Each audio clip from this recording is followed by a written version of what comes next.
it creates a big vacuum. It is not for the interest of the security and the peace of the people. There will be conflict within communities. This is why people will always be shouting at government. So it is very important we look at how we distribute national resources. These said communities, Honorable Speaker, in KW's constituency were bypassed. Jamaru is just 1 kilometer from Kolikunda. This community was bypassed, and the electricity expansion has not gone there. And it travels more than 20 kilometers to other communities far. Honorable Speaker, Joli also was bypassed. And you pass Joli to Janekunda, to Kemoto, and Joli was bypassed. Electricity has not touched that community. It's important for Minister of Energy to look at that also. Honorable Speaker, in the same constituency, the electricity has not also touched Misra and Taborankoto. All these communities are very closer to areas where electricity expansion stops.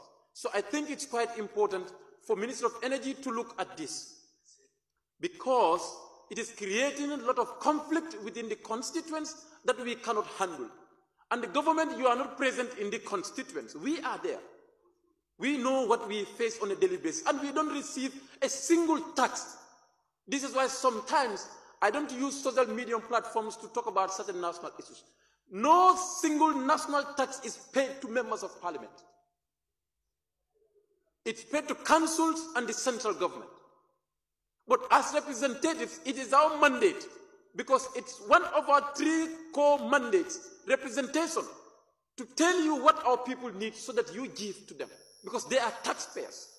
They are part of the national resources, being the river, being our land, being the loans that we take, being the grants that we take. They are part of it. When we pay loans, they all pay. So please, let's try to look at the issues of these people.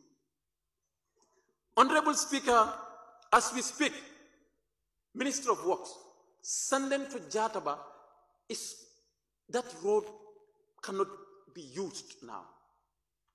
So please, they have no school in that community, they have no health center in that community. Everything that they do on a daily basis for living, they go out of that community. And that road is not usable as we speak. So I think that community needs an urgent attention, and they don't also have electricity just 1 kilometer from Jataba. So I think government needs to put an attention to these communities to ensure that they are given what they deserve. Central government, I'm coming for you, so that the ministries who think today I'm not coming for ministries, of course I will. Honorable Minister, to start with the ministries, let me start with the Minister of Information. Honorable Speaker, there was a 40 million media house project from the Ministry of Information. Everything about that project was wrong. One, GRTS as a national state broadcasting television is the most rotten infrastructure. It's the most rotten infrastructure in terms of modern facility of broadcasting in the entire world. They don't, still GRTS cannot even, some time ago they cannot operate on satellites. And they warn people that you need to upgrade how to call it, your satellite. They are not using digital cameras. They are still on analog. From colonial era to date, still on analog. State broadcasting institution. You fail to give and equip that institution, and you're giving media outlets $40 million to sell out government agenda. What government agenda is that? And you're killing your own baby. Honorable Speaker, not only that is wrong, the source of this 40 million is not known to Gambian people. And the Minister of Information must be truthful. The transparency and accountability that this said minister claimed to be should manifest that when he assumed responsibility, then he should inform Gambians about the source of funding of these 40 million. It was not in our budget, Honorable Speaker.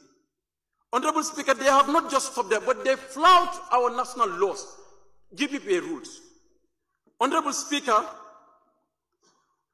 Minister informed us that when they went to negotiate GPPA to approve that contract, they approved the contract not with the figures. This has never happened anywhere in the world in the contract approval. He also informed this parliament